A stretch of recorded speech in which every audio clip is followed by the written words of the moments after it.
जनाबे अमीर कायनात बहुत सी बात छोड़ के आगे से शुरू करना चाह रहा हूँ।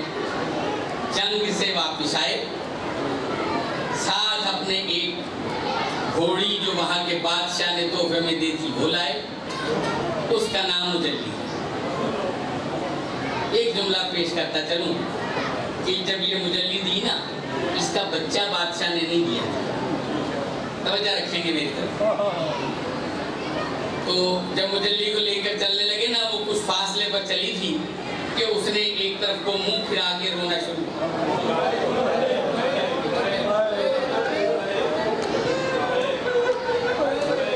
बस आंसू जो आए ना मुजल्ली की आंख में, मौला अली जानते तो पहले से गर्दन पर हाथ फिरा के कहा, बच्चा याद आ रहा है। मुजल्ली ने कहा, मौला कोई फिक्र नहीं है, आप जैसे मालिक के साथ जा रही हूँ, 100 बच्चे हजारों बच्चे आप पर कुर्बान। और मुजल्ली ने चलना शुरू किया। मौला ने कहा, नहीं वापस चल। दरबार में वापस जाके कहा, मुजल्ली तूने अपनी मर्जी से दी है, इसका बच्चा मैं मांग कर तुझसे लेता।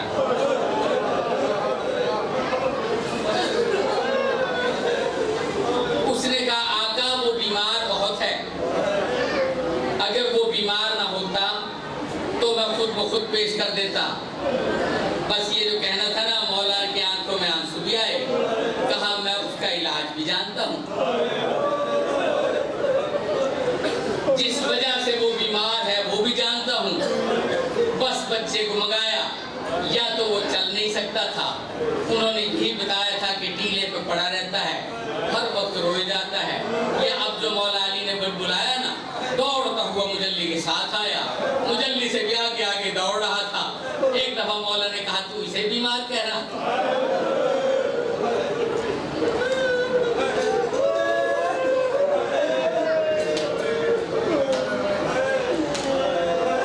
बस हज़रदारो, मुजल्ली और मुर्तजिज़ को लेके मौला मदीने में आए। जब मौला मदीने में आए ना, तो अस्तबल में बांध दिया गया। कुछ ही दिन बाद मौला हुसैन अलैहिस्सलाम ने अपने नाना से कहा, नाना मैंने घोड़े पर सवारी करनी। आराम आराम से कहानी तेरी कौन सुनते रहो। मैंने घोड़े पर सवारी करनी है। मौला ने कहा, बेटा बहुत घोड़े हैं, जिस पर मर्जी सवारी कर। जनाब सलमान फारसी, जनाब अबू ज़र गफ़ारी, सब हस्तियाँ करीब आई। हुसैन बेटा, मौला हजूर ने फरमाया, किस घोड़े पर सवारी करना चाहता है? मौला ने कहा, नाना मैं मुर्तजिज़ पर सवारी करना चाहता हूँ। मुर्तजिज़ अभी बच्चा था। सहाबा ने कहा, या रसूलल्लाह पहली सवारी है, मुर्तजिज़ शौक है, बच्चा है, अभी किसी दूसरे घोड़े पर सवार हो जाए मौला हुसैन। बस ये जो कहा ना, मौला ने कहा, नहीं मैं सिर्फ इसी पर सवारी करूंगा। अब जो कहा ना इसी पर सवारी करूंगा, तो रसूल करीम ने हमें बताने को पूछा, हुसैन बेटा इसी पर सवारी क्यों करनी चाह रहा है? कहा, बाबा जब भी मैं अस्तबल के दरवाजे पर आता हूँ ना, जब भी हुसैन अस्तबल के दरवाजे पर आता है, सारे घोड़े अपना दाना खा रहे होते हैं, ये दाना छोड़कर मुझको देखना शुरू।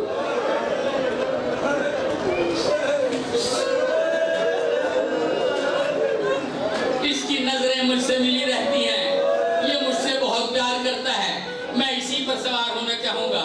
मौला ने घोड़े को मंगाया।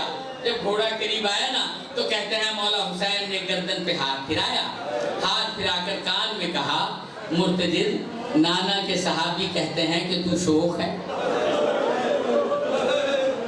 बस ये फिक्रा सुनना था। मुर्तजिज़ ने अगली टांगे आगे की। घोड़ा ऐसे नहीं बैठता जैसे मुर्तजिज़ बैठा, अगली टांगे आगे की, पिछली टांगे पीछे की, सीने को जमीन के साथ मिलाया ताकि हुसैन आसानी से चढ़ सके। मौला हुसैन ने एक दफा नाना को देख के कहा, नाना शौक घोड़े ऐसे होते?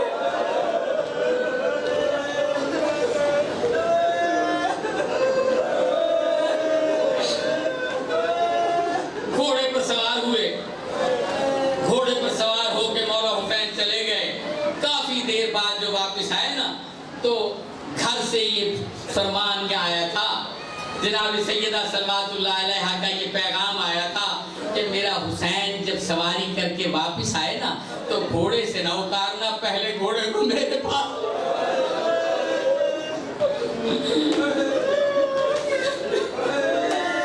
बस अज़ादारो घोड़े को लेकर जनाब सैयदा सल्लल्लाहु अलैहि के घर में आए। अब जो घोड़े को घर में लाए ना, बीबी ने अपनी चादर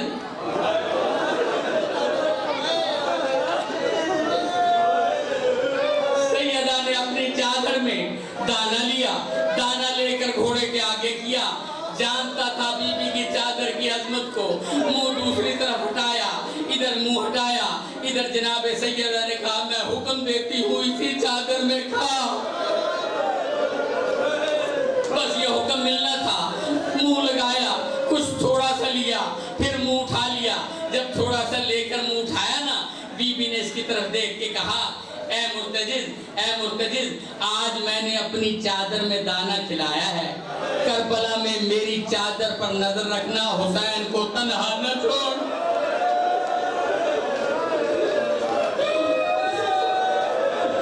ए मुर्तजिज, मेरे हुसैन को तन्हा न छोड़ना। अज़ादारो वक्त गुजरता गया, वो करबला भी आ गया, और जब करबला आई ना तो मुर्तजिज को पता लगा कि हुसैन जिसके चारों तरफ कहीं अब्बास होते थे, कहीं कासिम होते थे, कहीं औनो मोहम्मद होते थे, सब शहीद हो गए, हुसैन तन्हा रह गया। मुर्तजिज हुसैन अलैहिस्सलाम के साथ साथ है।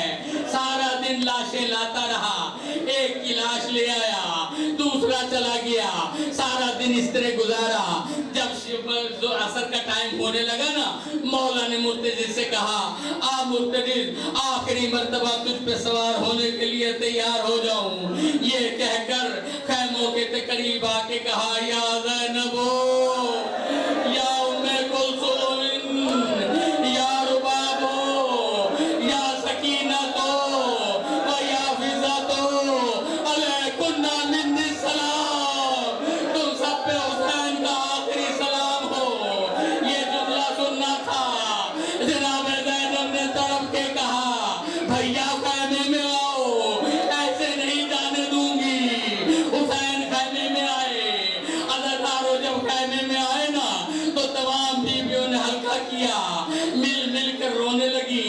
पर ज्यादा तवील बात नहीं करना चाहता, सिर्फ इतना सा कहूंगा, जब चलने लगे ना, जब चलने लगे तो जाते हुए कहा ज़ैनब बहन देख, एक लिबास जब मदीने से चला था ना, एक पुराना लिबास तेरे पास रखवाया था, वो पुराना लिबास ले आ।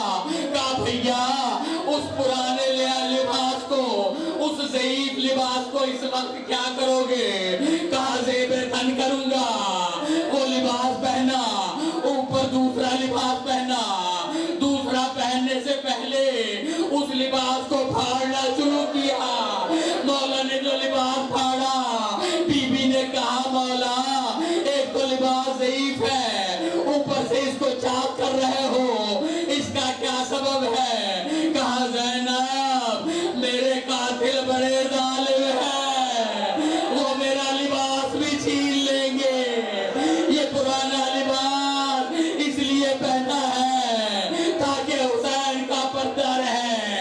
अज़ादारो पुराना लिबास से तन फरमा कर चलने की तैयारी की। अब जब चलने के लिए दरवाजे पर आए ना, बस सारी बात छोड़ दी, मज़कूरात जमा होकर आई। जनाब ज़ैनब ने कहा भैया हुसैन जहाँ तो रहे हो, माँ की एक वसीयत पूरी कर लेने दो। माँ ने मुझे एक वसीयत की थी। कहा बहन क्या वसीयत की थी? कहा पूरी कर ले। जनाब ज़ैनब आगे बढ़ी, गर्दन से गिरे बाल हटाया, बोसा देकर कहा हुसैन यहाँ खंजर चलेगा। मेरी माँ ने कहा था जाते हुए बोसा ले लेना। जब जनाब ज़ैनब ने वसीयत पूरी की तो हुसैन ने भी कहा ज़ैनब मुझे भी बाबा की वसीयत पूरी कर लेने दे। कहा भैया शौक से करो। मौला ने सर से चादर हटाई, सर पे बोसा दे के कहा मुझे बाबा अली ने कहा था हुसैन जब आखिरी दफा जाए सर का बोसा लेना। अज़ादारों बोसा लेकर चले, जुलझला पे सवार हुए, मुर्तजिज पे सवार हुए, सवार होके चंद कदम चले थे कि मुर्तजिज रुक गया। कहा मुर्तजिज क्यों रुकता है, मुझे मैदान में ले चल, तेरी मेहनत तमाम हुई, बस ले जाकर अकबर की लाश के पास उतार दे, मैं वहां सो जाऊंगा। अज़ादारों ये सुनना था। मुर्तजिज ने जुबान पे जुबानी से कहा आका आका मेरे कदमों से एक बच्ची लिपटी है, बस ये सुनना था। हुसैन ने तरफ कर देखा तो क्या देखा, 4 साल की मासूमा घोड़े की टांगों में लिपटी कह रही थी, ऐ जुलझना जो गया वापस नहीं आया, मेरे बाबा को न लेके जा। अज़ादारों जुलझना ने उसको ये दिखाया।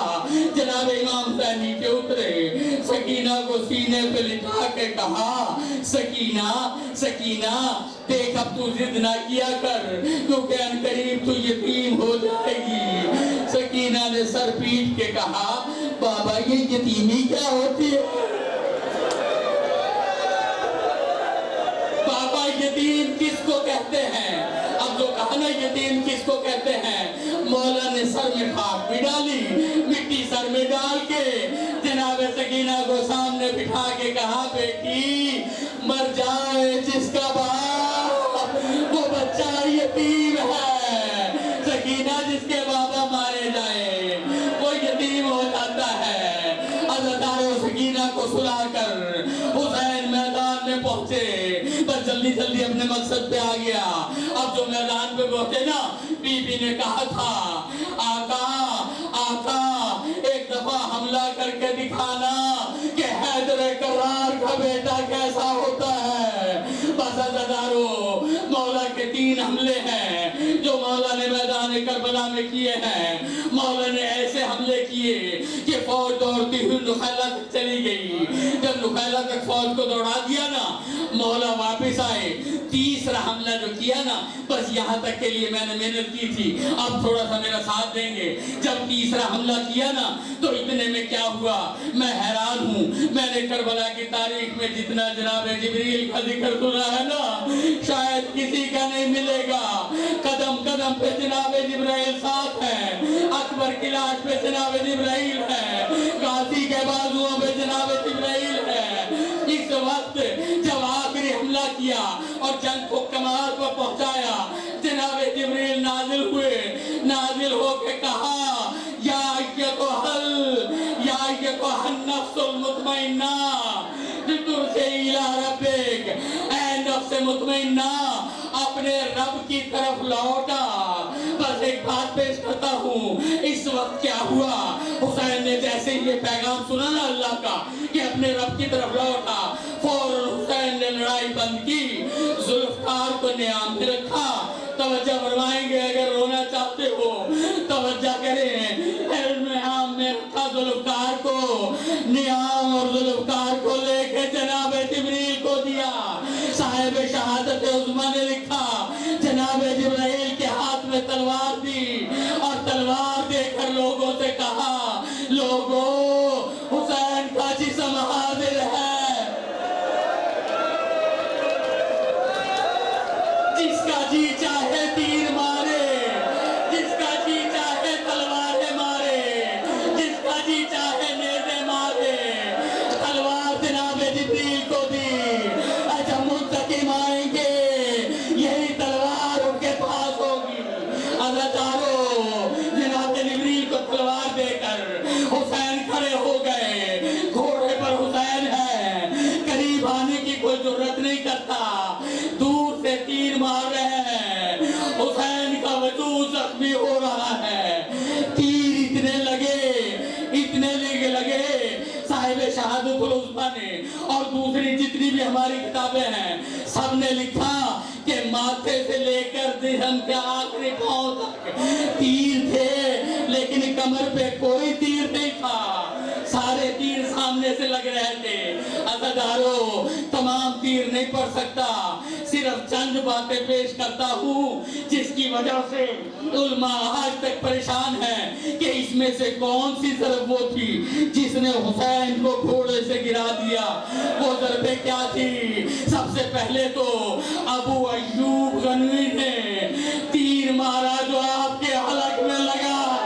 हलक में तीर लगना था, खून बहना शुरू हुआ। इमाम ने फरमाया बिस्मिल्लाह व बिल्लाह इन्ना लिल्लाह।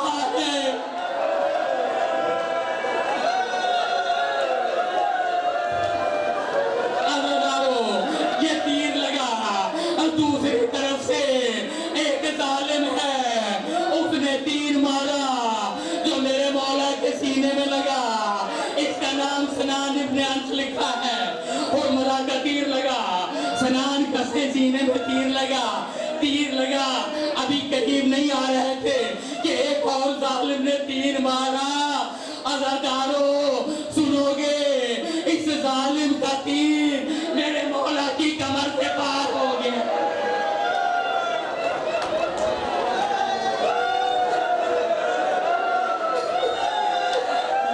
कमर से तीर पार हुआ। मौला डगमगाने लगे। इतने में क्या हुआ, सनान करीब आया। इसने दूसरा नेज़ा मौला के सीने में मारा। ऐसा सीना लगा जाके सनान इब्ने अनस की बड़ी सना घोड़े पे डगमगाने लगे। शाहीन सुजां मौला घोड़े पर डगमगाने लगे। इसी दौरान एक तीर आया जो मौला के माथे पे लगा। माथे पे तीर लगना था, घोड़े पर न समझ सके, जमीन पर आए, जमीन पर तशरीफ लाए। जब जमीन पर तशरीफ लाए, अब तारीख कहती है इतने तीर थे कि हुसैन जमीन तक नहीं पहुंचे। तीरों के मुसल्ले पे हुसैन थे। आहिस्ता आहिस्ता तीर ढीले हुए, तीर पिछली तरफ को निकलने लगे। जब तीर पीछे को निकले ना, मौला के तीर और मौला जमीन पर आए। जैसे ही जमीन पर पहुंचा, शेरे खुदा का बेटा उठ के खड़ा हुआ। अली का बेटा हुसैन खड़ा हुआ। जैसे ही मौला खड़े हुए, अरे इधर मौला खड़े हुए, इधर एक लकीन ने सर पे तलवार मारी। तलवार सर में लगी, तलवार का सर में लगना था। इब्ने शरीक ने बाजू पे तलवार मारी, करीब आके हमला करते लगे। बाजू पे तलवार मारी, सर पे तलवार मारी। बस जिसके लिए मेहनत कराया हूँ, एक बात सुन ले। उसमें कुछ बात मैंने अंदाजा की है, कुछ बात तारीख की है। 8 अफराद तारीख ने लिखे हैं कि 8 अफराद चले। मैं ये समझता हूँ हुसैन के करीब आने की हिम्मत नहीं थी। 8 घोड़ों पर बैठे, किसी के हाथ में नेज़ा था, किसी के हाथ में तलवार थी, किसी के हाथ में कुछ था। तेजी से घोड़ा दौड़ाते हुए आए। कोई तलवार मार के गुजर गया, कोई नेज़ा मार के गुजर गया। अज़ादारों, इसी लम्हे जुल्जना लड़ता लड़ता वापिस आया। मौला के गिर्द दौड़ने लगा। मौला जमीन पर थे, जुल्जना दौड़ रहा था। चारों तरफ से तीर बरस रहे थे। तीर जो आ रहे थे ना, एक मर्तबा जुल्जना ने चारों तरफ देखा। जब उसका एक तरफ भर गया, उसने उल्टा दौड़ना शुरू किया। घोड़ा दौड़ रहा था। ये भी एक रिवायत है कि घोड़ा ना दौड़ते दौड़ते एक मर्तबा बैठा, और उसी अंदाज में बैठा जिस अंदाज में बचपन में बैठा था। अगली टांगे आगे की, पिछली टांगे पीछे की, सीने को जमीन से लगाया। कहा आका एक दफा जीन पे आ जाओ, न नफले चलूंगा। आका हुसैन, मैं और क्या कर सकता हूँ, मेरी जीन पर आओ। मौला को कुछ देर में गोश्त के जलने की खुशबू आई। मौला ने कहा ऐ मुर्तजिर, ये क्या जल रहा है? कहा मौला, इम्तिहान का वक्त है।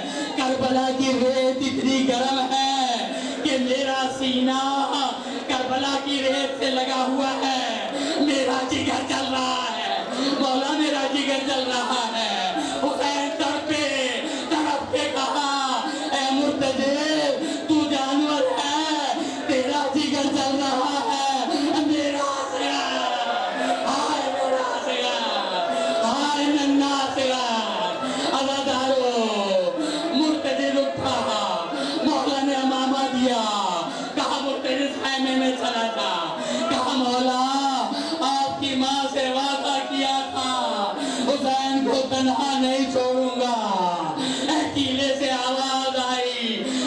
यजीद, मैं हुसैन के पास हूँ, तू चला जा। अब जो हुसैन ने लगा रखा, अमामा रखा, सामान रखा, एक जुमला सबर से और सुन ले कि मौला ने अपना खून लेकर ना, अपना खून लेकर मुर्तजिज के माथे पर लगाया। अभी दुल्हन आएगी ना, खून लगा हुआ होगा, सजी हुई होगी, मौला ने अपना खून मुर्तजिज के माथे पर लगाया। मैं कहूँगा मौला ये क्या किया, कहाँ दुल्हना को सजा रहा